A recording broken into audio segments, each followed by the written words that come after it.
হযরত আলী দোয়াটা পড়ে আল্লাহর ঘরের মধ্যে ঢুইকে 2 রাকাত সুন্নত নামাজের নিয়ত করলেন। কয় রাকাত? 2 রাকাত সুন্নত নামাজের নিয়ত করলেন। আর ঘোড়া চোর ঘোড়ার লাগাম ধরে হযরত আলীর দিকে তাকায় আছে, দেখি নামাজের সাইজ কিরকম।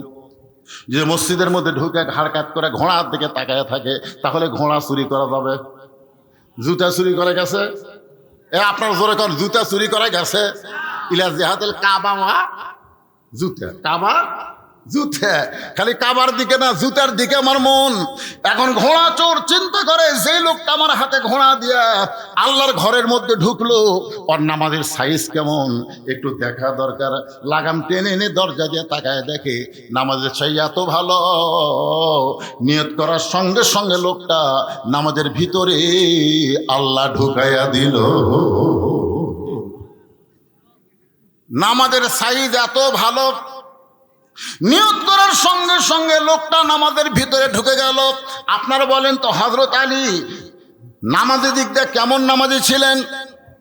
আল্লাহ রাসূল কয়েকটা কথা বলেছেন, তার মধ্যে একটা কথা হলো, আমার যত সাহাবী আছে সমস্ত সাহাবীর ভিতরে নামাজের দিক দিয়ে হযরত আলী হলেন 1 নম্বর। নামাজের দিক দিয়ে কয় নম্বর? জ্ঞানের দিক দিয়ে আর কয় না, জ্ঞানের দিক দিয়ে কয় নম্বর ছিলেন? সবাইকে বলা লাগবে। আল্লাহর নবী যখন মদিনার রাষ্ট্রপতি হলেন, ওই সময় রাসূল আলীকে শিক্ষামন্ত্রী হিসাবে ঘোষণা দিয়েছিলেন। ধরে কেন সুবহানাল্লাহ। নবী বলেছিলেন, আনা মাদিনাতুল ইলম ওয়া আলী বাবুহা, আমি হচ্ছে ইলমের শহর, আলী হচ্ছে তার দরওয়াজা। শুধু 1 লাইনের জ্ঞান হযরত আলীর মধ্যে ছিল না, সব জ্ঞানে আল্লাহ তাকে গুণান্বিত করেছিল। ধরে কেন সুবহানাল্লাহ। যালিকা ফাদলুল্লাহি ইউতিহি মান ইয়াশা আল্লাহু যুল ফাদলিল আযীম। আলীর শানে নবী এই আয়াতটা বারবার তেলাওয়াত করতেন। জোরে কোন সুবহানাল্লাহ। এত জ্ঞান আল্লাহ তাকে দিয়েছিলেন। হযরত ওমরের জীবনী পড়লে জানতে পারবেন, ওমর যখন মদিনার খলিফা ছিলেন, এক সময় উটের পিঠে চড়ে জেরুজালেমের দিকে রওনা দিলেন। মাঝ রাস্তায় গিয়ে রাখালকে উটের পিঠে চড়ায়া তিনি উটের লাগাম ধরে জেরুজালেমের কাছে পৌঁছে গেলেন। জেরুজালেমের হাজার হাজার খ্রিস্টান উটের পিঠে বসে থাকা মানুষটাকে ওমর মনে করে একটা চকিয়া এনে একজন হামাগুড়ি দিয়ে বলতেছে, আমির আল মুমিনিন, উটের পিঠ থেকে নামতে আপনার কষ্ট হবে, তাই এই চকিয়ার উপরে পা দিয়ে, আমার পিঠের উপরে পা দিয়ে আপনি আস্তে করে নামেন। উটের পিঠে বসা মানুষটা কাঁদতেছে। জেরুজালেমের খ্রিস্টানরা বলে, আমির আল মুমিনিন, আপনি এমন করে কেন কাঁদতেছেন? উটের পিঠে বসা মানুষটা বলতেছে, তোমরা যাকে ওমর মনে করে সম্মান করতেছো, আমি ওমর না, আমি হলাম রাখাল। আর জমিনে দড়ি ধরে উটের রশি ধরে যিনি দাঁড়ায় আছেন, তিনি হলেন হযরত ওমর। জেরুজালেমের খ্রিস্টানের বলে, এটা কেমনে হয়, এটা কেমনে হয়? রাখাল চিল্লায় বলে, আল্লাহর কোরআন নবীর তরিকা মোতাবেক চললে এমনি সম্ভব হয়ে যায়। জোরে কারণ সুবহানাল্লাহ। সঙ্গে সঙ্গে খ্রিস্টানরা বলতেছে, মুসলমান যদি আল্লাহর কোরআন নবীর তরিকা মোতাবেক চললে এমন হয়, রাখালকে উটের পিঠে চড়ে দিয়ে অর্ধবিধির খলিফা জমিনের রশি ধরে দাঁড়ায় থাকে, আর খ্রিস্টান থাকবো না, আমরা সবাই ইসলামকে গ্রহণ করব। আপনারা বলেন তো, কোনো যুদ্ধ করা লাগছে? কোনো দাওয়াত দেওয়া লাগছে? উমরের ভিতরে এমন একটা আদর্শ পাইছে, যে আদর্শ হওয়ার সঙ্গে সঙ্গে খ্রিস্টানরা কলেমা পড়তে চায়। সমস্ত খ্রিস্টানকে উমর ফারুক কলমা পড়ায় দিলেন, লা ইলাহা ইল্লাল্লাহু মুহাম্মাদুর রাসূলুল্লাহ। সবাই মুসলমান হয়ে গেল। কিন্তু খ্রিস্টানের মধ্যে একজন বেঁকা ছিল। বেঁকা বলছেন না? এখানে যত মানুষ বসে আছে, আপনার কি মনে করছেন সবাই ফজর নামাজ পড়বে? কথা কয় না। আমি কিন্তু ওয়াদের শুরু থেকে নামাজের কথাই বলতেছি। তারপরেও দেখবেন ফজর নামাজ পড়বে না। তার মানে কি, ওরা ওয়াদের শুরু থেকে শেষ পর্যন্ত কুত্তের ন্যাজের মতন বেঁকা। কোন ন্যাজের মধ্যে? কুত্তের ন্যাজ আপনারা দেখছেন? কুত্তের ন্যাজ দেখছেন? ও কিন্তু বেঁকা। তো একটা বেঁকা খ্রিস্টান, ও আর মুসলমান হয়নি, ও দৌড় মারছে খ্রিস্টান ধর্মের পাদ্রীর কাছে। হুজুর, দরবারের মধ্যে বসে জিকির করেন, আর মদিনার উমরে সাহেব আপনার সব লোককে মুসলমান বানাচ্ছে। এ কথা শোনার পরে পাদ্রী হতভম্ব হয়ে দৌড়ে দৌড়ে আসলেন উমরের কাছে, এসে বললেন, উমর আমি ইসলাম গ্রহণ করতে চাই। ওমর ফারুক বললেন, তাহলে পড়ো লা ইলাহা ইল্লাল্লাহ মুহাম্মদ রাসূলুল্লাহ। পাদ্রী বলতেছে, আমি কলেমা পড়ার আগে তোমাকে 4টা প্রশ্ন করব, যদি উত্তর দিবার পারো তাহলে মুসলমান হব, উত্তর দিবার না পারলে কিন্তু মুসলমান হব না। ওমর ফারুক বলে, পাদ্রী কি 4টা প্রশ্ন করবা? বলে, 1 নম্বর প্রশ্ন হলো, পৃথিবীর এমন কোন জায়গা সূর্যের আলো একবার পড়েছে কিয়ামত পর্যন্ত ওই জায়গায় সূর্যের আলো পড়বে না, ওই জায়গার কথা যদি বলতে পারো। 2 নম্বর প্রশ্ন হলো, পৃথিবী এমন কোন কবর যে কবরও জীবিত, কবর মধ্যে লাশটাও জীবিত, ওই কবর এবং লাশের নাম বলতে হবে। 3 নম্বর প্রশ্ন হলো, 2 ভাই একই সময় জন্মগ্রহণ করেছে, বহু বছর পরে 2 ভাইকে হত্যা করা হয়েছে, কিন্তু এক ভাই চাইতে 100 বছরের বড়, এই 2 ভাইয়ের নাম বলা লাগবে। উমর রে, আমার 4 নম্বর প্রশ্ন হলো, পৃথিবীর এমন কোন কারাগার যে কারাগারের মধ্যে কয়েদি নিঃশ্বাস নেবার পারে না, তারপরও আল্লাহ জীবিত রাখে, ওই কারাগার কয়েদির কথা বলতে হবে। উমর কান্দারে বলে, পাদ্রী রে, এমন প্রশ্ন আমি জীবনে শুনি নাই, তাহলে উত্তর দিব কেমনে? পাদ্রী বলতেছে, তাহলে এরা বোকা শোকা মুসলমান হোক, আমি চালাক মুসলমান হলাম না। ওমর ফারুক চিন্তা করে, হাজারো জন মূর্খের চাইতে একটা শিক্ষিত লোকের দাম কম না বেশি? রাসূল তো আরো দাম বাড়িয়ে দিছে। আল্লাহ রাসূল বলেছে, নাওমুল আলিমি খায়রুম মিন ইবাদাতিল জাহিল। আলেমের নিদ্রা মূর্খের ইবাদতের চাইতে উত্তম। জোরে কান সুবহানাল্লাহ। মূর্খ সারা রাত ইবাদত করলে যে সওয়াব পাবে না, আলেম ঘুম পারলে আল্লাহ তার চাইতে বেশি সওয়াব দিবে। হয়তো আপনার বললেন, হুজুর আল্লাহ এখানে পার্শালিটি করলো না। পার্শালিটি না, হাদিস বুঝা দিলে আপনারা বুঝতে পারবেন। ওমর ফারুক মনটা খারাপ করে যখন ফিরে আসলেন মদিনায়, আলীর সঙ্গে দেখা। আলী বলতেছেন, ইয়া আমিরাল মুমিনিন, আপনি তো জেরুজালেমে গেছিলেন, রেজাল্ট কি? বলে, সব খ্রিস্টান মুসলমান হয়ে গেছে। আলী বলতেছে, আলহামদুলিল্লাহ। তাহলে মনটা কালো কেন, মুখটা এরকম কালা করে রাখছেন কেন? ওমর বলে, আলী, একটা পাদ্রী ইসলাম গ্রহণ করবার চাইছিল কিন্তু করলো না। আলী বলতেছে, না করার কারণ কি? বলে, আমাকে 4টা প্রশ্ন করছে, উত্তর দিবার পারিনি, সেই কারণে মুসলমান হয়নি। বলে, কি 4টা প্রশ্ন? 1 নম্বর প্রশ্ন হলো, পৃথিবীর এমন কোন জায়গায় সূর্যের আলো একবার পড়েছে কিয়ামত পর্যন্ত পড়বে না? আলী মুসকি মুসকি হাসের বলে, আপনি কেন বলতে পারলেন না? মুসা আলাইহিস সালাম যখন সাগর পাড়ি দিচ্ছিলেন, ওই সময় আল্লাহ তাআলা সাগরকে 12 লাইন রাস্তা করে দিয়েছিল।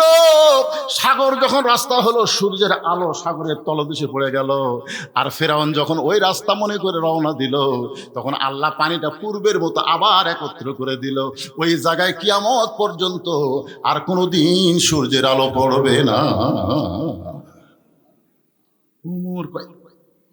হায় হায়, আমি তো এই চিন্তা করিনি। 2 নম্বর প্রশ্ন হলো, কবর জীবিত, লাশটাও জীবিত, কবর লাশের নাম কি? আলী বলতে যে কবর হলো ইউনুস, কবর হলো মাছ, আর লাশের নাম হলো ইউনুস আলাইহিস সালাতু ওয়াস সালাম। কি নাম? ধরে কোন? ইউনুস কিন্তু একজন আল্লাহর নবী। আর আমাদের বর্তমানে যিনি উপদেষ্টা, তিনি 2 নবীর নাম ধরে আছেন। একটা হলো মুহাম্মদ সাল্লাল্লাহু, কেন আমাকে প্রধান উপদেষ্টা নাম জানেন না আপনারা? কি নাম? মোহাম্মদ ইউনুস। মোহাম্মদ ইউনুস। হায় হায় রে, সাবেক প্রধানমন্ত্রীকে কে যেন বলেছিল, এই মহাবিপদ আপনি কোন দোয়া পড়তেছেন? পড়বার গেলি খালি ওই দোয়াই মনে হয়, কিন্তু কোন দোয়া আপনারা জানেন? সে দোয়া জানেন? লা ইলাহা ইল্লা আনতা সুবহানাকা ইন্নী কুনতু মিনাজ জালিমিন। সবাই বলেন না কেন ভাই? বিপদ আপদ মুসিবত আমাদের সকলের সঙ্গে আছে না নাই? জোরে আছে না? কিন্তু দোয়াটার নাম কি? আরো জোরে জোরসে বলেন। হায় হায়, কি বেকায়দা। হযরত আলী বললেন, ইয়া আমিরাল মুমিনিন, কবরটা হলো মাছ আর লাশটার নাম হলো ইউনুস। কবরও জীবিত, লাশটাও আল্লাহ জীবিত রেখেছে। ওমর ফারুক বলে, আলী ভাই, তাহলে 3 নম্বর প্রশ্ন করলো, একই সঙ্গে 2 ভাই জন্মগ্রহণ করছে, যমজ। অনেক বছর পরে 2 ভাইকে হত্যা করা হলো। এক ভাইয়ের সাথে 100 বছরের বড়। এই 2 ভাইয়ের নাম কি? আলী বলতেছেন, উজায়ের আর আদিত আলাইহিস সালাতু ওয়াস সালাম একই সঙ্গে দুই ভাই জন্মগ্রহণ করেছিল, কিন্তু উজাইরকে আল্লাহ তাআলা একটা উপত্যকার মধ্যে 100 বছর ঘুম দিয়েছিল। ওই ঘুমটা তার মৃত্যুর মধ্যে শামিল রেখে দুইজনকে একসঙ্গে যখন হত্যা করা হয়, তখন এক ভাইয়ের চাইতে 100 বছর বড় হয়ে গেল। ওমর বলতেছে, আলী 4 নম্বর প্রশ্ন করেছে, কারাগারে লাশটা থাকে, নিঃশ্বাস প্রশ্বাস নিতে পারে না, তারপরও ওই কারাগারে লাশটা জীবিত থাকে, সেই লাশ কি আর কারাগার কি? আলী বলতেছেন, কারাগার হলো মায়ের উদর, আর লাশটা হলো সন্তান। কি বলবো প্রসবের কথা, মা বিনে সেই ব্যথা কেউ তো বুঝিবে না মাজন, ঠিকিয়া সন্তানের দায় অকালে মা মারা যায়, কেন সে মায়ের ভক্তি করবা না, এমন দরদি ভবে কেউ হবে না আমার মা গো। পর্দার অন্তরালে আমার মায়ের আছে না নাই? এজোর এখানে আছে না নাই? আমার মা, আপনি অত্যন্ত দামি, আপনার পায়ের তলে সন্তানের জান্নাত। মাগো, আপনার কথা ইসলাম 3 বার বলেছে, আর বাবার কথা মাত্র 1 বার বলেছে। মা, আপনার অত্যন্ত দামি মা। আল্লাহর কোরআন দিয়ে যেদিন বাংলাদেশ চলবে, সেদিন মেয়েরা বুঝতে পারবে নারীদের কত দাম ইসলামে আছে। ইসলামে নারীদের দাম কম না বেশি? কথা বলেন। জান্নাতুল বাকির মধ্যে আমি যখন কবর জিয়ারত করতেছিলাম, এমন সময় একটা কবরের পাশে এসে দেখি কতগুলা মানুষ সুদানি লোক হাউমাউ করে কাঁদতেছে। আমি একজনকে জিজ্ঞাসা করলাম, ভাই এটা কিসের কবর? এই কবরের কাছে এমন করে কান্দে কেন? বলে, হুজুর এইটা হলো নবীর দুধ মা হালিমাতুস সাদিয়ার কবর। শিশুকালে ময়রা গেছে মা, গর্ভে থাকতে মরছে পিতা, নবী চোখে দেখলেন না। আমাদের নবী ছিলেন এতিম, জন্মের আগেই বাবা মারা গেছে, দুনিয়াতে আসার আগেই বাবা মারা গেছে। 6 বছর বয়সে মা দুনিয়া থেকে বিদায় হয়ে গেছে। যিনি দুধমার দায়িত্ব নিয়েছিলেন তার নাম হলো হালিমাতুস সাদিয়া। এক অনুষ্ঠানে এরকম নবী আলোচনা করতেছে, সাহাবীরা ওয়াজ শুনতেছে। ইতিমধ্যে হালিমাতুস সাদিয়া উটের পিঠে চলে আসতেছে। কতগুলা সাহাবী দৌড়ে গেল, এই বুড়ি, এই বুড়ি, উট নিয়ে কোথায় যাবি, উট ব্রেক কর। সঙ্গে সঙ্গে নবী বললেন, সাহাবীরা, ওই বৃদ্ধাকে তোমরা বাধা দিও না।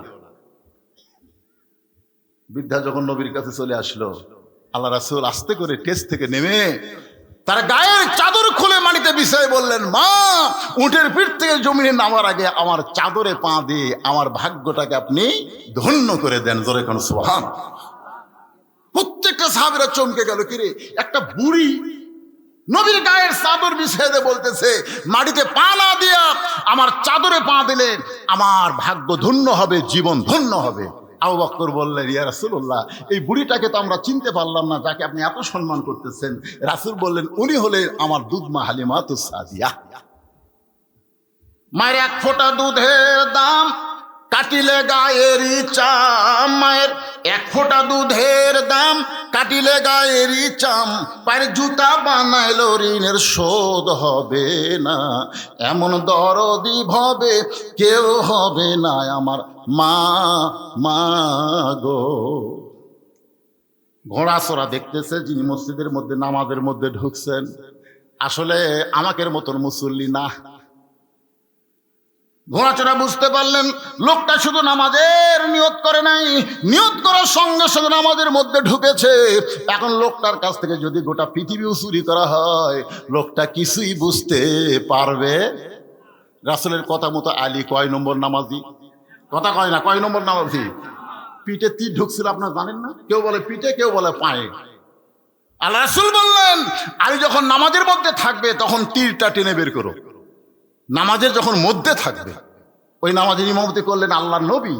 সামনে কাতারে হযরত আলী, এক পাশ আবু বকর, এক পাশ ওমর, পিছনে কাতারে ছিল হযরত উসমান গনি। 2 জন সাহাবীকে নবী বললেন, তোমরা জামাত তরক করে আলী তীরটা টেনে বের করো।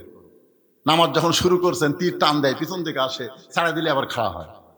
জাবের আর হুযায়ফা 2 সাহাবী বলতেছে, এই মুহূর্তে টানা যাবে না, যখন নামাজের ভিতরে যাবে। নামাজের ভিতর কখন? আলী যখন নামাজের শেষদায় থাকবে, ওই সময় টানে বের করবে।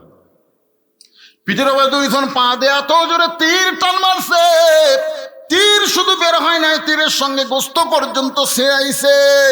নামাজ শেষ করার পরে নবীর সামনে যখন তীর আর গোস্তের টুকরা জমা দেওয়া হয়, আল্লাহ নবী এত কান্না কানলেন। কাঁদার পরে বলেন, আলী রে। সঙ্গে সঙ্গে আলী বলে, লব্বাইক ইয়া রাসূলুল্লাহ। আলী, যেই তীর ধরে একটু নড়াচড়া করলে তুমি চিৎকার দিয়ে কান্তা, সেই তীর তোমার পিঠের ভিতর থেকে বের করা হলো।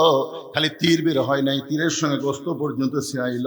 আমি নবী জানতে চাই তুমি তখন ছিলে কোথায়? আপনারা বলেন তো, নবী জানে কে জানে না? কথা বলেন, জানে কে জানে না?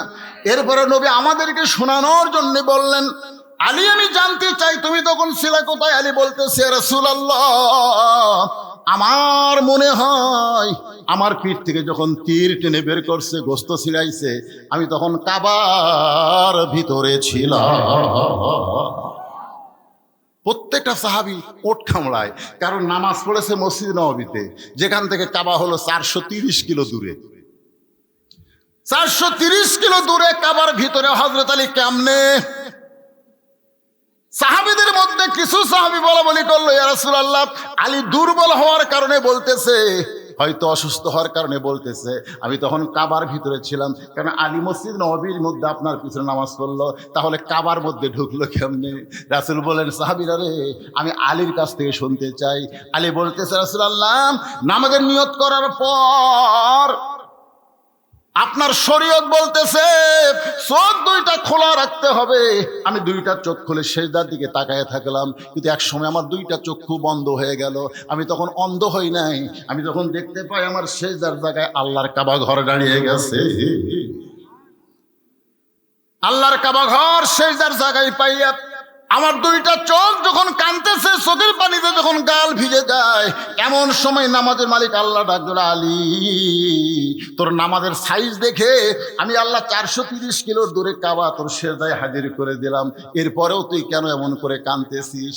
আলী নামাজের মধ্যেই বলতেছে, আল্লাহ, আমার সামনে কাবা দিয়া তুমি আমারে খুশি করতে পারবো না, কারণ কাবার নামাজ পড়ি না, আমি নামাজ পড়ি কাবার মালিকের জন্যে। ফালিয়াবুদু রাব্বা হাযাল বাইত, আমি কাবার নামাজ পড়ি না, আমি নামাজ পড়ি কাবার মালিকের জন্য। যতক্ষণ পর্যন্ত কাবার মালিককে দেখতে না পাবো, ততক্ষণ পর্যন্ত আমার চোখের পানি বন্ধ হবে না। সঙ্গে সঙ্গে দেখতে পাই আমার আল্লাহর কুদরতি পা, ওই পায়ের মধ্যে হযরত আলী নামাজের সেজদা দেয়। সুবহানাল্লাহ বলেন। আর সে আলী নামাজ পড়তেছে, আর ঘোড়াচড় কয় না আমাদের সাইজ ভালো, শুধু ঘোড়া। এই মনে করে যখন ঘোড়ায় টান দেয়, ঘোড়া সুর নড়ে, কিন্তু ঘোড়া নড়ে না। ঘোড়ার 4টা পা বালির মধ্যে পুঁতে গেছে। সরলা বলে, ঘোড়ার সমানে টানতেছে, কিন্তু ঘোড়া নড়ে না। চোর চিন্তা করে, চুরির নিয়তে ধরলাম, চুরি করার নিয়তেই ধরলাম, চুরি না করে আমি কেমনে যাই? নিয়ত কি? চুরি করা। ধরে কোন কি করা? চুরি করার নিয়তে ঘোড়া ধরলাম, আর ঘোড়া নড়তেছে না। তার মানে ঘোড়া চড়া রাগ করে ঘোড়ার লাগাম খুলে নিয়ে চলে যায়। ঘোড়ার লাগাম খুলে যখন ঘোড়া চড়ে নিয়ে গেছে, এমন সময় হযরত আলী নামাজ শেষ করেছে। নামাজ শেষ করার পরে পকেট থেকে 2টা দিরহাম বের করেছে, বের করে হাতের মধ্যে নিছে। কারণ মিন শারিল ওয়াসওয়াসিল খান্নাস, হয়তো নফস বলতে পারে, আলী তোর নামাজ হয়ে গেছে, 2 দিরহাম দেওয়া লিখবি কেন? তুই কি চুক্তি করছিস নাকি? বলেন না। তাহলে 2টা দিরহাম কেন দেওয়া লাগবে? নফস যেন ধোঁকা দিবার না পারে, সেই কারণে হযরত আলী 2টা দিরহাম হাতের মধ্যে নিয়ে আল্লাহর ঘর মসজিদ থেকে বের হচ্ছে। আপনার বলেন তো, মসজিদ থেকে যখন বের হবেন তখন খুব জোরে জোরে বের হওয়া যাবে, জোরে জোরে তড়িঘড়ি কথা কয় না, তড়িঘড়ি করে বের হওয়া যাবে, থেকে বের হয়, কার স্যান্ডেল কুটি চলে যায়। আল্লাহ রাসূল বলেছেন, মসজিদ থেকে যখন বের হবে, মসজিদ দরজার দিকে তাকিয়ে তোমার চোখের পানি বের করে কানবে আর বলবে, আল্লাহ, যে নামাজ পড়ে আমি রওনা দিলাম, এটাই যদি আমার পরে মসজিদ থেকে বের হয়ে ঘোড়ার কাছে এসে দেখে ঘোড়া আছে কিন্তু মানুষ নাই। হযরত আলী তাকায় দেখে ঘোড়ার মুখে লাগাম পর্যন্ত নাই। লাগাম বোঝেন? 80 তলায় শের যদি হয়, 40 সারে মন, মনে মনে মিল না হলে মিলবে না ওজন। পাগল মন, মন রে মন কেন এত কথা বলে, দেহ আছে মসজিদে মন থাকে বাড়িতে। ধরে কোন কথা ঠিক? একটা দুনিয়ার ঘোড়াকে বাধ্য করতে গেলে যেমন লাগাম দেওয়া লাগে, আপনার মনটাকেও বাধ্য করতে গেলে আপনাকে 3টা লাগাম দেওয়া লাগবে। ধরে বলেন কয়টা?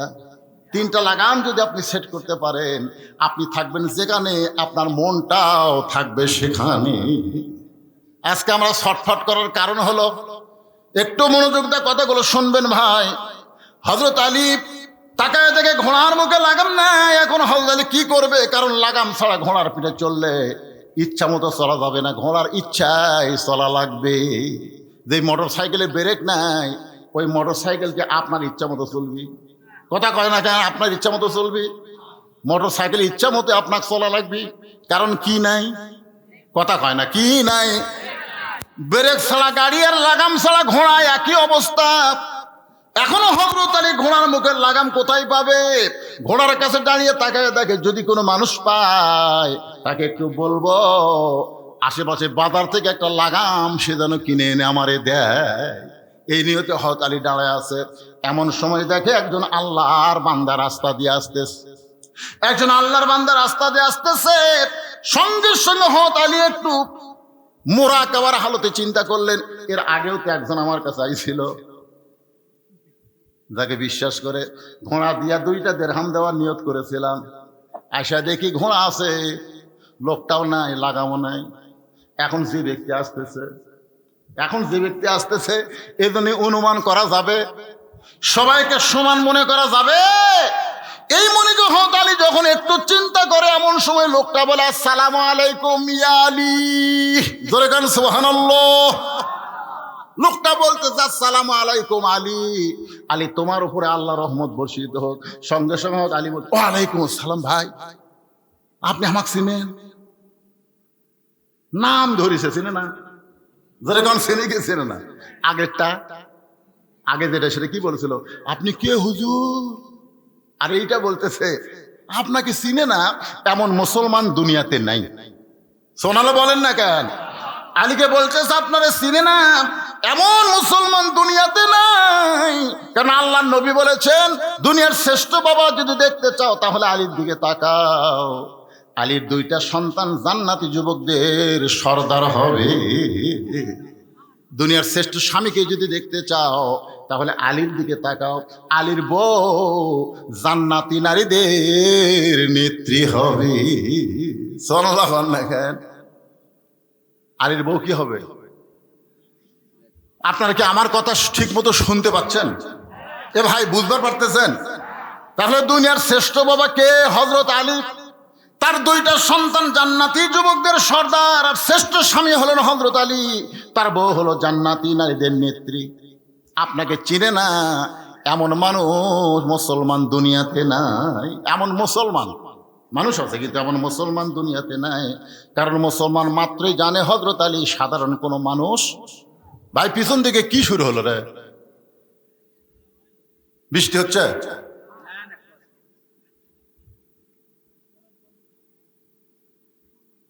কথাগুলো যদি বুঝবার পারেন, মনোযোগ দিয়ে একটু আমার কথার দিকে খেয়াল করেন। দুনিয়ার যারা মুসলমান তারা হযরত আলীকে চিনে, কতক্ষণ চিনে? বাংলাদেশের যারা মুসলমান তারা আল্লামা সাঈদীকে চিনে, কিন্তু জানে রাজাকার। জানে কি? কথা কয় না। গাড়িসাপাড়ার মাহফিলে যে ওয়াজ আমার গোটা পৃথিবী ভাইরাল হয়েছে, ওয়াজের মধ্যে কিন্তু আমি বলেছিলাম, আল্লামা সাঈদী হুজুর যদি এখানে এসে ওয়াজ করতো, আমার মতন টুড্ডা মৌলবীর ওয়াজ করে শুনবি? হুজুর যত ওয়াজ করেন আপনি, পরে আল্লামা সাঈদী আসার পরে আর কোনো বক্তার চান্স, সবাই তাকে রাজাকার বললেও ক্ষতি নাই, কিন্তু বক্তার জগতে এমন কোন শ্রোতা নাই যে আল্লামা সাঈদীরে চিনে না। ধরে কোন কথা ঠিক কিনা? এখনো হযরত আলীরে চিনে না এমন মুসলমান দুনিয়াতে নাই। তুমি আমারে কেমনে চিনলা ভাই? বলে জোহরের নামাজের ইমামতি করতেছেন আল্লাহর নবী। প্রথম রাকাতে 3বার সুবহানাল্লাহ আলা বলে সেজদা দিছে। একই রাকাতে 2বার সেজদা আছে না নাই? ধর এখন আসে না নাই? দ্বিতীয় সেজদায় গিয়ে নবী আর সেজদা থেকে মাথা তোলে না। সাহেবরা চিন্তায় পড়ে গেল। প্রথম সেজদায় 3 বার সুবহানাল্লাহ আলা বললাম, নবী সেজদা তুললো। দ্বিতীয় সেজদায় গিয়ে এত লম্বা সেজদা নামাজ শেষ হওয়ার পরে রাসূল বলেন, সাহাবীরা রে, তোমাদের সকলের মনের মধ্যে একটা কথা বুদবুদ করতেছে, আমি দ্বিতীয় সেজদা এত লম্বা কেন দিলাম? আমার ইচ্ছা করে দেই নাই, হাসান হোসেন আমার কান্দে চড়ে বসেছে। এখন ওরা দুইজন থাকা অবস্থায় আল্লাহ পাক আমাকে সেজদা তুলতে নিষেধ করেছে। আপনি এমন সন্তান, দুইজনের বাবা, নবীর কান্দে বসলে নবীর সেজদা থেকে মাথা তোলে না। একই সঙ্গে আব্দুল্লাহ আর হুসাইন পড়তো একই মাদ্রাসায়, দুইজন একই সঙ্গে যাইতো। একদিন হঠাৎ হোসেনের মনে একটু রাগ হয়ে কলম ফেলে দিছে। আব্দুল্লাহ বলে, কলমটা এনে দে। আব্দুল্লাহ দৌড়ে গিয়ে কলম এনে দেয়, হোসেন আবার ফেলে দেয়। এই আব্দুল্লাহ, কলমটা আমার এনে দে। আব্দুল্লাহ বলতেছে, হুসাইন আমার সঙ্গে এমন কেন করতেছ? আমার বাবা হলো অর্ধ পৃথিবীর খলিফা হযরত ওমর। সঙ্গে সঙ্গে হোসেন বলে, তুই আমার গোলাম, তোর বাপও আমার গোলাম, যা। যেই বলছে তুই গোলাম, তোর বাপও গোলাম, সঙ্গে সঙ্গে আব্দুল্লাহ দৌড়ে গিয়ে বাবার কাছে কান্দে আর বলে, বাবা হোসাইন বারবার কলম আমাকে এনে দিতে বলে, আমি 2 বার আনা দেওয়ার পর আবার যখন ফেলে দেয়, আমি আনা দেইনি বলে আমি একটু বলেছি, আমার বাবা অর্ধপৃথিবীর খলিফা, তুমি খামারে ছিল না, এমন কেন করতেছ? হোসেন বলে, তুই গোলাম, তোর বাপ আমার গোলাম। ওমর ফারুক বলে, আব্দুল্লাহ এই কথা কি হোসেন বলেছে? বলে, অবশ্যই বলেছে। জুমার দিনে হোসাইনকে ডাক দিয়ে বললেন, বাবা তুমি নাকি বলেছো তুই গোলাম, তোর বাবা আমার গোলাম, এই কথা কি সত্য? হোসেন বলতে, আপনি সত্যি করে বলেন তো, আমার নানার গোলাম হইতে কি আপনার আপত্তি আছে? ওমর ফারুক বলেন, আব্দুল্লাহ রে, এই কথা যদি হোসাইন লিখে দেয়, ওই কাগজটা যত্ন করে রাইখা দিও, কবরের মধ্যে আমার কাফনে ঢুকাই দিও, অন্তত বলতে পারবো জান্নাতি যুবক 2 যুবক সর্দারের, এক সর্দারের আমি গোলাম ছিলাম, আমার ছেলেও তার চাকর ছিল। বলে কোন সুবহানাল্লাহ। আপনারা চিনে না এমন মুসলমান দুনিয়াতে নাই। আলী বলতেন, ভাইজান তাহলে বড় বিপদ, আমার ঘোড়া আছে, ঘোড়ার মুখে লাগাম নাই, আশেপাশে কোনো বাজার যদি থাকে, বাজার থেকে আমার একটু লাগাম কিনে এনে দাও। লোকটা বলছে যে, হুজুর এইটা কেমনে হলো? আপনার মতন শিক্ষিত মানুষ লাগাম ছাড়া ঘোড়া নিয়ে কেন বের হয়েছেন? আপনি তো সাধারণ কোনো মানুষ না। রাসূল বলেছেন, আনা মাদিনাতুল ইলম আলী ও বাবুহা। একই দস্তরখানার মধ্যে সাহাবেরা খাচ্ছেন, আলীর বুদ্ধি যাচাই করার জন্য হযরত আলী খুরমা খেজুর খাচ্ছে আর বিচি রাখতেছে আলীর সামনে। খুরমা খেজুর খায় আর বিচি আলীর সামনে রেখে দেয়। এক সময় রাসূল বললেন, সাহাবীরা রে, আমার আলীর পেটে এত খিদা বেশি লাগছে, দেখো একাই কতগুলা খুরমা খেজুর খাচ্ছে, মুখের সামনে বিচি ঠিক। সঙ্গে সঙ্গে আলী দাঁড়ায় বলে, আমার হুজুর যে কথা বলছে 100 ভাগ সত্যি, আমার পেটে খিদা বেশি, বিচিও বেশি। তোমাদের কাছে জানতে চাই, খিদা কার বেশি, যে বিচি বার করা খায় না বিচি সহ খায়? সাহাবীরা বললেন, তার ক্ষুধাই বেশি, যে বিচি সহ খাইছে। নবীর সামনে তাকায় দেখো একটাও বিচি দেয়, আমি তাও বার করার টাইম পাইছি, নবী কিন্তু বের করারও টাইম পাই না। সঙ্গে সঙ্গে রাসূল বলে, আলী রে আয় আয় আমার বুকে আয়। বুকের মধ্যে নিয়ে রাসূল বললেন, আনা মাদিনাতুল ইলম ওয়া আলী বাবুহা। তুমি হচ্ছে ইলমের, আমি হচ্ছে ইলমের শহর, আর তুমি হলে সেই শহরের দরওয়াজা। আপনি এত বড় জ্ঞানী হইয়া লাগাম ছাড়া ঘোড়া নিয়ে কেমনে বের হলেন? হুজুর এত বড় জ্ঞানী হইয়া লাগাম ছাড়া ঘোড়া নিয়ে কেন বের হইলেন? আপনারা বলেন তো, শিক্ষিত মানুষ যদি কোনো ভুল করে, সাধারণ মানুষ কিন্তু কথা বলার একটা চান্স পায়। ধরে কোন কি পায়? আমার 5 মিনিট বাজারে এরকম পাঞ্জাবির এই পকেটে, অনেক আগেকার কথা, আমি 200 টাকা নিয়ে বাজার করতেছি। বাজার করার পর আমি পকেটে হাত দিয়ে দেখি টাকা নেই। তখন বলতে যে, হুজুর কোন পকেটে টাকা রাখছিলেন? নাই কেন? এই পকেটে রাখছিলাম ভাই, নাই রে। তখন একজন বলতে যে, হুজুর আপনি কি সত্যি আলেম? আপনি ওয়াজ করলে কি মানুষ আপনার ওয়াজ শোনে? আমি কইলাম, মিয়া টাকা হারাইছে আমার, আর গরম হস্তরা। তার মানে বলে টাকা কোন পকেটে রাখা লাগবে এইটা যে জানে না, কেমন আলেম? আপনি জানেন না এই হাতের মধ্যে টাকা কোন পকেটে থোয়া লাগবে? এই পকেটে আপনি মেসওয়াক থবেন, টয়লেট পেপার থবেন, আর এই বুকের তলের পকেটে আপনি টাকা থবেন, আপনি জানেন না? আমি বললাম, তোর হাত ভাই, টাকা যখন নাই জিনিসগুলো ঢাইলে যাও। হুজুর আপনি আরো যদি লাগে নিয়ে যান, পরে দিবেন, অসুবিধা নেই, কিন্তু একটা আলেম মানুষ আমি কাছে গিয়ে বললাম, তুমি যেটা দেখছো, আমি যেটা বলছি এটা যেন কেউ না শোনে ভাই, কারণ আমি খুবই অপমান বোধ করতেছি, আর যেন কেউ না শোনে। কেন হুজুর জান। কিছুক্ষণ পরে এক লোক দৌড়ে এসে বলতে, হুজুর আপনার বলে টাকা পকেট মারছে, পকেট মার বলে টাকা মারছে। আমি বললাম, কে বললো? না, গোটাল হাঁটি হয়ে গেছে, বদরশি ধরা খাতে রে, বদরশি ধরা গেছে। শিক্ষিত মানুষ ভুল করলে সাধারণ মানুষ পর্যন্ত কথা বলার একটা কি পায়, সুযোগ পায়। বলতেছে, এত বড় আলিম হইয়া লাগাম ছাড়া ঘোড়া নিয়ে আপনি কেমনে বের হলেন? আলী বলতে, ভাইজান আমার কাছে 2টা দিরহাম আছে, যদি পারো কাছের বাজার থেকে একটু লাগাম নিয়ে আসো, যাও একটা লাগাম নিয়ে আসো। তুমি কি আনবা না? লোকটা বলতে, হুজুর আমি আপনাকে চিনি। জোরে কান সুবহানাল্লাহ। এমন একটা সুযোগ পাইলাম যে আপনার ঘোড়ার একটা লাগাম কিনে দেওয়ার, এই সুযোগটা আল্লাহ পাক আমাকে জান্নাতি করে দিতে পারে। আলী বলতে, কে রে, আমার ঘোড়ার লাগাম কিনে এনে দিয়ে তুই জান্নাতি হবি? আমি এমন কিছু? বলে, আপনি জানেন আল্লাহ রাসূল বলতেছেন, ওসমান ওসমান আল্লাহ তোমার ভাগ্য খুলে দিবে। জোরে কোন সুবহানাল্লাহ। ওসমান করে বলে, রাসূলুল্লাহ কেমনে? রাসূল বললেন, সুযোগের সন্ধানে থাকো, সুযোগের সন্ধানে থাকো। যেদিন আল্লাহ রাসূল বলেন, আলী আমি বহু দেখা দেখি করলাম, ফাতেমার জন্য কোনো পাত্র পেলাম না, আল্লাহ তাআলা তোর সঙ্গে আমার ফাতেমাকে গ্রহণ করেছে। আলী খালি মুচকি মুচকি হাসে। রাসূল বলে, হাসতেছিস কেন? বিবাহ করতে গেলে মোহরানা দেওয়া লাগবে, তোর কি আছে? আলী বলতে, হুজুর আমার যে কি আছে আল্লাহ রাসূল ভালো জানে।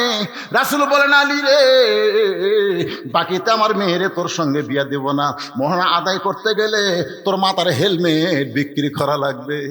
হত আলী মোহরা আদায় করার জন্য হেলমেট নিয়ে বাজারের দিকে দৌড়ায়। পিছন দিক থেকে ওসমান ডাকে, আলী ভাই। সঙ্গে সঙ্গে আলী ব্রেক করে, ওসমান আমি হেলমেট নিয়ে বাজারে যাচ্ছি, আর তুমি আমার পিছন থেকে ডাক দিলা। ওসমান বলতেছে, দাম কত নিবা? আলী বলতেছে, আপনার কাছে দাম চাই আমি কম। আপনি এমন একজন মহামানব, চাইলি আমার ঠকা হবি দরকার, আপনি একটা দিয়ে দেন, আপনি একটা হিসাব করে দেন। সঙ্গে সঙ্গে ওসমান গনি একটা ব্যাগ হযরত আলীর হাতে তুলে দিলেন। আলী হেলমেট নিয়ে যখন রওনা দেয়, পিছন থেকে ডাকতে বলে, আলী রে, তোমারে কত দিলাম, একটা বড় কি তুমি গুণা দেখবা না? আলী বলতেছে, ভালো মানুষ কোনোদিন মানুষরে ঠকায় না। জোরে কারণ সুবহানাল্লাহ। ওসমান গনি বললেন, গুণে দেখা সুন্নাত, রাসূলের সুন্নত হলো গুণে দেখা। এবার হযরত আলী গুণে দেখে 480 দিরহাম। আলী কান্দেল, ওসমান একটা মাথার হেলমেটের দাম কি কোনোদিন এত হয়? ওসমান বলে, আলী রে, গোটা দুনিয়া বিক্রি করলে তোমার হেলমেটের দাম দেওয়া যাবে না, কেন আলী আসাদুল্লাহিল গালিব, আলী হচ্ছে আল্লাহর সিংহ। ধরো তোমার হেলমেট তুমি নাও। আলী বলতে, ওসমান ভাই আমার হেলমেট আমারে কেন দিবেন? ওসমান গনি বলে, আলী তোমার হেলমেট মাথায় দেওয়ার মতন যোগ্যতা পৃথিবীর দ্বিতীয় কারো নাই। ধরো তোমার হেলমেট তুমি নাও। এক হাতে হেলমেট, এক হাতে টাকার থলিয়া নিয়ে আলী যায়, বলে, ওসমান এই বিপদের দিন আমার এত বড় উপকার আপনি কেন করলেন? ওসমান বললেন, সুযোগ খুঁজতেছিলাম জান্নাত পাওয়ার আশা। ওসমান গনির মতন মহান সাহাবী যদি সুযোগ খোঁজে জান্নাত পাওয়ার আশায়, আজকে আপনার ঘোড়ার লাগাম কিনে দিয়া আমিও সেই জান্নাত পাবার চাই। জোরে বলেন সুবহানাল্লাহ। 2টা দিরহাম নিয়ে লোকটা বাজারের মধ্যে ঘুরতেছে। ঘোড়ার লাগাম কোথায় পাওয়া যাবে? কোথায় ঘোড়ার লাগাম? সবাই বলতেছে, ভাইজান এই বাজারের মধ্যে কোনোদিন ঘোড়ার লাগাম বিক্রি হয় না। ঘোড়ার লাগাম যদি নিবার চাও, এখান থেকে অনেক দূরে আর একটা বাজার আছে, সেই বাজারে যাও। চিন্তার মধ্যে পড়ে গেল, তাহলে কি এই বাজারের মধ্যে ঘোড়ার লাগাম নাই? মনটা খারাপ করে লোকটা যখন ঘুরতেছে, এমন সময় এক ব্যক্তি বলতেছে, ভাইজান কে নিবা ঘোড়ার লাগাম? আমি লাগাম বিক্রি করতে চাই। সামনে গিয়ে বলতেছে, ভাই দাম কত? বলে, 2টা দিরহাম দিলেই চলবে। লোকটা চমকে গেছে, আলী তারে কয় দিরহাম দিছে? জোরে বলেন, কয় দিরহাম? বলতেছে, 2 দিরহাম দিলেই চলবে। সঙ্গে সঙ্গে হাতটা ধরে বলতেছে, আল্লাহ পাক তোমাকে জান্নাত দেখ। চোরসন চোরছে, কিরে ভাই, আল্লাহ পাক তোমারে জান্নাত দেখ, এরা কেন দোয়া করতেছে? বলে, ভাইজান শুনলাম এই বাজারে লাগাম নাই, আর তুমি আমার লাগাম দিচ্ছ, এইটা তুমি বিশাল একটা উপকার করতেছো, আল্লাহ যেন তোমার জান্নাত দেয়। চোর খালি চমকা ওঠে। ঘুষের টাকা দিছে মসজিদে, বক্তা খালি দোয়া করতেছে, আল্লাহ 10,000 টাকা দিছে, আল্লাহ তোর ওর বাপ মাকে আল্লাহ তুমি জান্নাত দাও, দাদা দাদি 14 গোষ্ঠীকে আল্লাহ জান্নাত দেও। আল্লাহ কয় পাগলা রে বক্তা, 2 টাকা দিল তুই দোয়া করিসনি, 2 টাকা তোর হালাল ছিল, আর 10,000 টাকা দিছে দোয়া করতেছিস, মার হাওয়া মারতেছিস, এই টাকা তো হারাম টাকা। আল্লাহর ঘর মসজিদে হারাম টাকা দিলে হবে না, মসজিদ তৈরি করতে হবে হালাল টাকা দিয়ে। জোরে বলেন কথা ঠিক কি না? কথা বলেন ভাইজান। আল্লাহর ঘর আমাদের বাংলাদেশে ভিক্ষা করে মসজিদ করতে হয় আমাদের বাংলাদেশে। আপনার একটা ব্যক্তির নাম শোনেন, অনেক ছেলেরা তাকে চিনবে, আপনার হয়তো অনেকে চিনবেন না, নাম হলো শহীদ আফ্রিদি। নাম শুনছেন? শহীদ আফ্রিদির নাম শুনছেন? পাকিস্তানের ক্রিকেটার। উনি লাগাতার 19টা মসজিদ তৈরি করার পরে ওনার বউ বলতেছে, তাহলে আল্লাহর ঘর তৈরি করতে করতেই তো আপনার টাকা শেষ হয়ে গেল, তা আমাদের ঘর? তখন বলতেছে, আমার মনের আশা আল্লাহ পুরা করছে, এখন আমাদের ঘর আমরা বানাবো, আগে আল্লাহর ঘর তারপরে আমার ঘর। একটা ক্রিকেটার হয়ে 19টা মসজিদ একা নির্মাণ করে তারপরে নিজের ঘর নির্মাণ করছে, আর আমাকে 4 তলা বিল্ডিং করতেছে। মসজিদের মসজিদে বলতেছে, ভাই 2টা বস্তা সিমেন্টের জন্য কাজ আটকে আছে ভাই, টাইলস লাগাচ্ছে, হঠাৎ 2 বস্তা সিমেন্ট শর্ট, 2টা বস্তা সিমেন্ট দেন ভাই। বলতেছে আমার হাত শর্ট।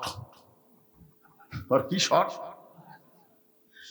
2 কান্দে দিয়ে ফেরেশতা বলতেছে, শয়তান তো থাকা লাগবে নিচতলায়, আর তুই বানাসতি 5 তলা, ঘাড় কাজ করে দেখতেছিস, যতই দেখ তোকে যাওয়া লাগবে নিচতলা। ধরে কোন তলা? নিচতলায় যাইতে হবে। আর তুই 2 বস্তা সিমেন্ট মসজিদে দিবার পারলি না। মসজিদে যখন দান বাক্স মুসল্লির সামনে আসে, অনেক মুসল্লি দেখবেন দান বাক্স আসে না, আপনাকে সামনে গিয়ে দান বাক্স আসে না, আসার পরে দেখবেন অনেক মুসল্লি পকেটের দিকে খেয়াল করে, 500 টাকা 200 টাকা 100 টাকা আছে, 10 টাকা নাই। যেই দেখতে 10 টাকা নেই, তখন এভাবে ধরে এত জোরে মারে, 2 মুসল্লি পার হয়ে যায়। ওই 2 মুসল্লির উপর খুশি হয়ে বলতে, দেখলে তোর হাতত বল আছে। তার কান্দের ফেরেশতাকে আল্লাহ কি লেখমো, কি লেখমো আপনি বলেন? আপনি যে আমাদের 2 কান্দত বসে থাকেন, এত লেখার মতন কিছু নাই, এর পকেট ভরা টাকা থাকার পরও এই দান বাক্স ঠেলা মারলো, এর কি লেখমো? আল্লাহ বলতেছে, দান বাক্স ঠেলা মারে নাই, ওই হাত দেওয়ার জান্নাত ঠেলা মারছে। কি সুবহানাল্লাহ না নাউযুবিল্লাহ? একজন টাইনা কথা সুবহান। কে ভাই রাগ করে আবার শুনতেছেন? তা আপনাকে সামনে যদি এখন দান বাক্স যায়, আপনারা কারা কারা ঠেলা মারবেন? পকেটের টাকা থুয়া দেখি তো, পকেটের টাকা থুয়া দান বাক্স ঠেলা, ওই যে 2 জন উঠছে, ঠেলা পাটি 2টা উঠছে দেখেন। এই সময় যারাই উঠবে বুঝবেন কি পাটি। আপনার কাছে কি 10টা টাকাও নাই? 50 টাকা 100 টাকা যে যা পারবেন। মসজিদ কমিটির মুসল্লি ভাইদেরকে আমি বলবো, এই সময় আপনারা একটু ব্যাগ নিয়ে রুমাল নিয়ে ভিতরে ঢোকেন, সবাই পকেট থেকে চকচকা টাকাটা দিবেন। যেই টাকা পান আলা নেয় না, চা আলা ধরে না, ছিঁড়া টাকা, ওইটা দিবেন না। লান তানালুল বিররা হাত্তা তুনফিকু মিম্মা তুহিব্বুন। আল্লাহ কোরআনে বলেন, তোমার সবচেয়ে মহব্বতের জিনিসটাই তুমি আল্লাহ রাস্তায় দান করে দিও। রাত 12টা বাজার সময় আমি আপনাদের বললাম, ভাইজান আপনারা একটু মন খুশি মতো ব্যাগের মধ্যে যে যা পারবেন দান করবেন। কেউ যদি বলে হুজুর ব্যাগের মধ্যে না, আপনার হাতে 500, 1000, 2000 টাকা আমরা দান করতে চাই আল্লাহর ঘর মসজিদের জন্য, ভাইজান ব্যাগগুলো তাড়াতাড়ি দিয়ে দেন। এগুলো আগেই সেট করা লাগতো। হ্যাঁ, এই ব্যাগ নিয়ে ভিতরে যান, ভিতরে যান।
দুনিয়া থেকে বিদায় নেওয়ার পরে তার সন্তান সন্ততি তাকে ভুলি নাই, তার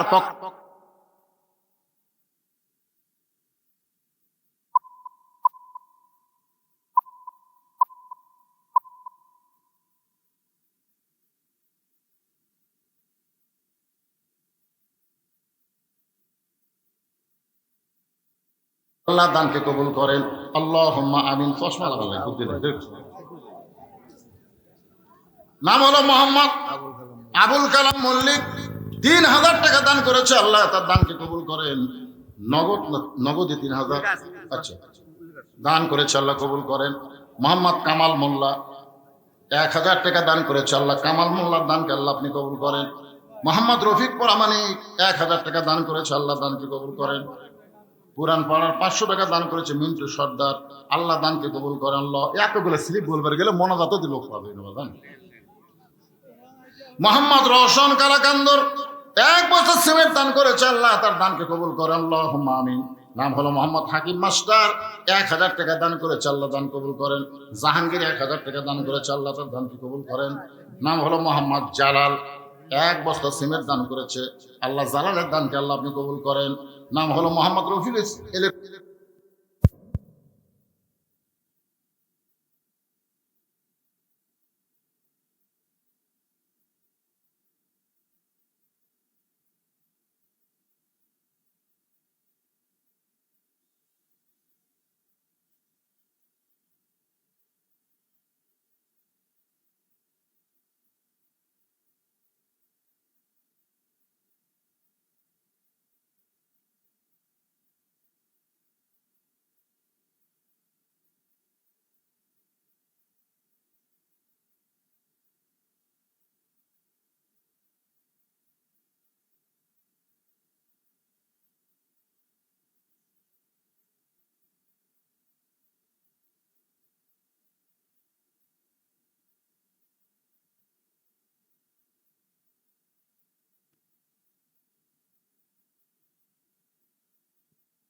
সামনে আসেন। মিজানুর রহমান মিজান গাড়িশাপাড়া থেকে ৫,০০০ টাকা দান করেছে, আল্লাহ তার দানকে কবুল করেন। আল্লাহুম্মা আমিন।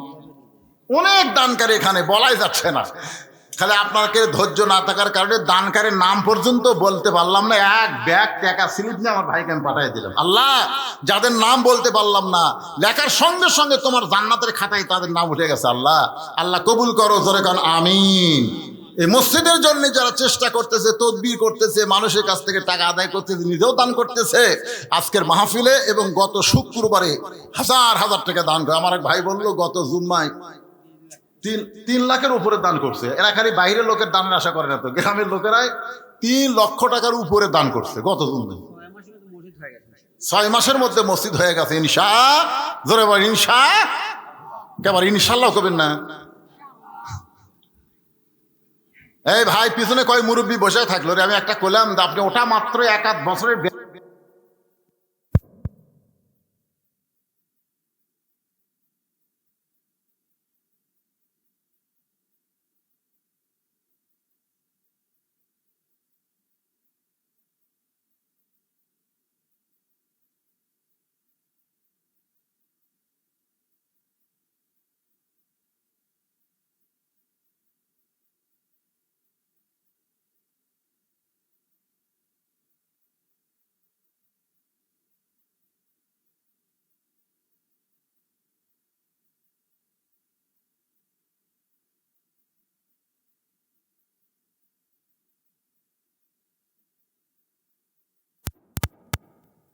মসজিদে জুম্মাই যে কুরবানি দিলে এত সোয়াব, কুরবানির গায়ে যত পশম থাকবে প্রত্যেক পশমে পশমে একটা করে নেকি আল্লাহ দান করবেন। সুবহানাল্লাহ বলেন না কেন? ও আর শোনার পরে এখন চিন্তা করছে কিনা, আমার তো গরু কেনার মতন টাকা নেই, কিন্তু সোয়াব যে বেশি। প্রতি লোমে লোমে যদি একটা সোয়াব হয়, একটা গরুর গায়ে আছে কত, প্রচুর, হিসাব করা যাবে না। ওই চুরি করছে, চুরি করে এসে মসজিদের কাছে বান্ধা ওই মসজিদের মধ্যে ঢুকতেছে। ইমাম সাহেব বলছে, কে ভাই গরু খা? বলে, হুজুর আপনি যে ফজিলত বয়ান করছেন ওটা শোনার পরে গরু কার ওইটা খেয়াল থাকে, কুরবানির জন্য নিয়ে এসেছি। দাম কত? দাম কত মানে চুরি করা। হুজুর পাগল, আমি ফজিলতের কথা বলেছি, সওয়াবের কথা বলেছি। হালাল টাকায় কেনা লাগবে, সেইটা কুরবানি দিলে আল্লাহ সওয়াব দেবে। আর তুমি চুরি করে না সওয়াব। হুজুর সওয়াব যদি আল্লাহ নাই দেয়, সওয়াব যদি আল্লাহ, আপনি যে ফজিলতের কথা বলেছেন আমি বলেছি, আমার গুনাহ হলেও সওয়াব আর গুনাহ মাইনাস প্লাস হয়ে যাবে। মাইনাসে মাইনাস প্লাস হবে, প্লাসে প্লাসে মাইনাস হবে। কিন্তু গোস্ত খাওয়া তো আমার ফাও হয়ে যাবে। আজকে মনোযোগ দিয়ে কথাগুলো শোনেন। লাগাম 2 দিরহাম কিনে লোকটা নিয়ে আসলো হযরত আলীর কাছে। যখন হাতে লাগাম দেয়, আলী লাগাম পাওয়ার পরে ছোট বাচ্চার মতন কান্না শুরু করে দিলেন। বলে, হুজুর আপনার কি লাগাম পছন্দ হয় নাই? আলী বললেন, যেইটা বান্দার জন্য হালাল ছিল কর্মদোষে হারাম করে নিল। আপনি বলেন তো, ওই 2টা দিরহাম ওই বান্দার জন্য কি ছিল? হালাল ছিল। কেন? আলী নিয়ত করেছে নামাজ শেষ করার পরে তাকে 2টা দিরহাম হাদিয়া দিবে। কিন্তু হাদিয়া না নিয়ে বেটা নিছেই ঠিকই, কিন্তু হালাল নেয়নি, হারাম করে নিয়েছে। জোরে কোন কথা ঠিক কি না? আপনি যতই কামাই করেন, যতই বাড়ি গাড়ি করেন, আপনি সবকিছু খাইতে পারবেন না। যতটুকু রিজিক আল্লাহ আপনাকে দিয়েছে এর বেশি কিন্তু আপনি নিতে পারবেন না। আজকে বাংলাদেশ থেকে lakh crore dollar, billion dollar, 95 billion dollar Bangladesh থেকে পাচার করা হয়েছে। যারা পাচার করছে, আপনার বলেন তো, সারা জীবন যদি টাকা খায় তাও কিন্তু তারা ফুরাবার পারবে না। প্রতি সন্ধ্যায় যদি বলে আমি 1 লাখ করে টাকা খামো, কটি করে 1 লাখ করে টাকা ভিজা তারপরে খামো, ওই টাকা খাইলেও সারা জীবন দৈনিক 3 লাখ করে যদি খায়, তারপরও সারা জীবন একটা ব্যাংকের যে টাকা চুরি করছে সেইটার খাইয়ে শেষ করতে পারবে না। তাহলে এত টাকা পাচার করে কি হলো? আপনাদের পাশেই হলো নাটোর জেলার সিংড়া থানা। ধরে এখন ঠিক কিনা? বাবা পলক আমাকে চাফা করে ডাক। কি সুন্দর চেহারা, ফুটফুটে, বয়স কম, অল্প বয়সে বাবা যে আমার জেলখানার মধ্যে ঢুকলো। এত টাকা কামাই করলা, তোমার বউ বিদেশের মাটিতে গিয়া এখন আবার কি করতেছে? ভিডিও ছাড়তেছে। আল্লাহর বান্দারা একটু মনোযোগ দেন। আমার পাশের ভাইজান বলতেছে, কালা কুদ্দুসের কি হলো? একটা গান আমি ছোটবেলা শুনেছিলাম, যদি ফুলগুলো হয় অভিমানে ঝরে যায়, আমি মালা গেথে বলো কারে পরাবো, সে যে কেন এলো না, কিছু ভালো লাগে না, কবরে আসুক তারে আমি মজা দেখে। মজা পাচ্ছে কি পাচ্ছে না কথা বলেন? আজকে গুরুদাসপুরে কোরআনের বাগান লেগেছে, কোরআনের মাহফিল হচ্ছে। তুমি যদি দুনিয়াতে থাকতে তুমি এটা হতে দিতে না। আল্লাহ দেখতে তোমারে নিয়ে যাব, কিন্তু আমার কোরআন কেউ কোনোদিন বন্ধ করতে পারবে? ইউরিদুনা লিইউতিউ নূরাল্লাহি বিআফওয়াহিহিম ওয়াল্লাহু মুতিম্মু নূরিহি ওয়ালাউ কারিহাল কাফিরুন। আল্লাহ পাক আজকে কোরআনের বাগান এখানে কবুল করেছে। যে বৃষ্টি হয়েছিল 2 দিন আগে, জোরে কোন কথা ঠিক কিনা? চিন্তা করলাম কত বছর করতে দিল না, এবার কার দোষ দিব? আমরা গত বছর যখন মাহফিল হচ্ছিল না, তখন বলতাম যে হাসিনা বন্ধ করে দিল রে, হাসিনা বন্ধ করে দিল। এবার যদি বৃষ্টির কারণে বন্ধ হয় তাহলে দোষ কার? কথা কয় না, দোষ কার? তা আমি কইলাম, আল্লাহ গত বছর তো যাই হোক বন্ধ হচ্ছে, এবার যেন বন্ধ না হয়। আল্লাহ তাআলা সুন্দর একটা পরিবেশ দিল। সুবহানাল্লাহ কোন?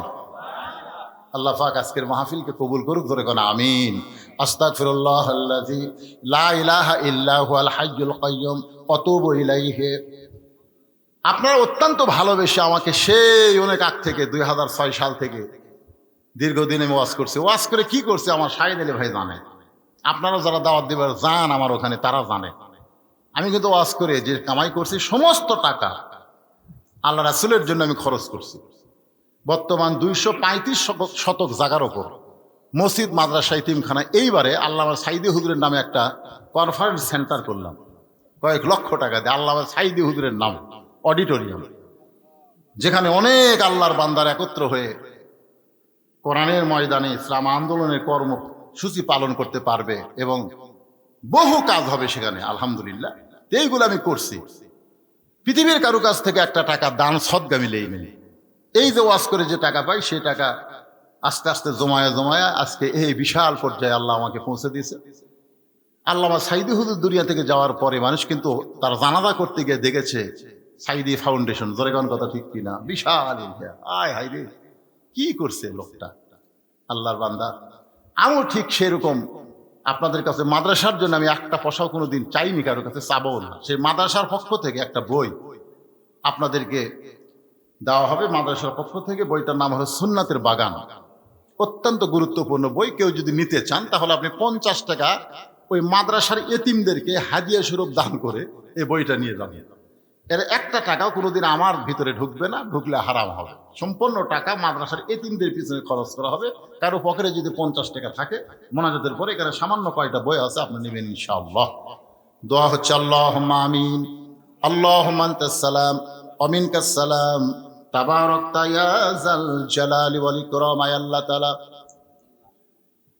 অনেক লম্বা সময় ধরে তোমার পাগল বান্দা বান্দিরা আরামের বাড়ি ঘুমকে বাদ দিয়া কোরআন হাদিসের মহব্বত করে যাইনিয়া এই জান্নাতের বাগানে বসে বসে আলোচনা শোনার শেষে আমি গুনাহগারের সঙ্গে রহমতের দরজায় ফকির হয়ে দোকানা হাত তুলেছি। আল্লাহ মেহেরবানি করে আজকের মাহফিল আমাদের সকলের হেদায়েতের জন্য, নাজাতের জন্য, জান্নাতের জন্য কবুল করো। এই মাহফিলের শুরু থেকে শেষ পর্যন্ত যত আলোচনা হয়েছে আল্লাহ, এর মধ্যে যদি ত্রুটি হয়, ভুল হয়, মাফ করে দিও। এর জাহাদিয়া মঞ্জুর করো সোনার মদিনায় নবী পাকের রওজা মুবারকে আল্লাহ কবুল করে নিও। तमाम আম্বিয়াই কেরাম, আসহাবে কেরাম, তাবিনী কেরাম, তাবিনী কেরাম, तमाम পৃথিবীর মাটির নিচে যত মুমিন মুমিনা শুয়ে আছে আল্লাহ সকলের আরওয়াহ পরে হাদিয়া কবুল করো। আল্লাহ তোমার মসজিদকে মহব্বত করে নগদে বাকিতে তোমার পাগলের এত টাকা দান করেছে, এত সুন্দর মসজিদ নির্মাণের জন্য যারা টাকা পয়সা দান করলো আল্লাহ, সবগুলো দান জান্নাতের বিনিময় হিসাবে তুমি কবুল করে নাও। যেই বাবা মাকে লক্ষ্য করে সন্তানরা দান করেছে আল্লাহ, তাদের দানের টাকার বিনিময়ে বাপ মার কবরকে জান্নাতের টুকরা বানিয়ে দাও। আল্লাহ মসজিদকে কিয়ামত পর্যন্ত কবুল করো। মসজিদের জায়গা দিয়া মসজিদে তৈরি করে অনেকে দুনিয়া থেকে চলে গেছে আল্লাহ, তোমার মসজিদ তোমার ঘর নির্মাণ হয়েছে, হয়তো জায়গা দেনেওয়ালার দুনিয়াতে নাই। আল্লাহ মসজিদের ওসিলায় তাকে জান্নাতি কবুল করে না। পর্দার অন্তরালে আমার মা বোনের আবেদা সালিহা পর্দানশী কবুল করে। মা ফাতেমার চরিত্র দান করে দাও। আমি অসুস্থ, আমার মতো অসুস্থ হয়ে যারা হাত তুলেছে আল্লাহ সুস্থতার নিয়ামত দান করো।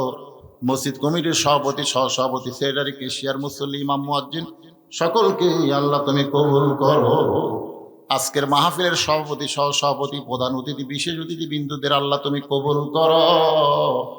আমরা যারা হাত তুলেছি সকলেই জবান খুলে বলি রব্বির হামহুমা কামা রব্বায়ানি সগীরা। আল্লাহ আমাদের কলিজার টুকরা জনম দুঃখনী মা বাবা যাদের কবরে চলে গেছে আল্লাহ মেহেরবানি করে মা বাবার কবরকে জান্নাতের টুকরা কবুল করে না।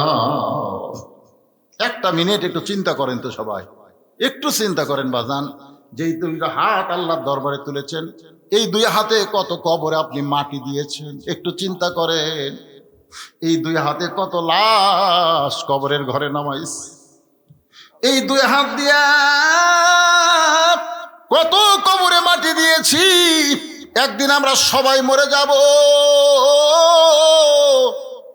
আমরা কেউ থাকবো না দুনিয়ায়। যেদিন আমাদের মৃত্যু হবে আল্লাহ, দিনটা যেন জুমার দিন হয়, মাসটা যেন রমজান মাস হয়, ইমানের সাথে ইজ্জতের সাথে এই দুনিয়া থেকে বিদায় নেওয়ার কালে আমাদের জবানে তুমি জারি করে দিও লা ইলাহা ইল্লাল্লাহু মুহাম্মাদুর রাসূলুল্লাহ সাল্লাল্লাহু আলাইহি সাল্লাম।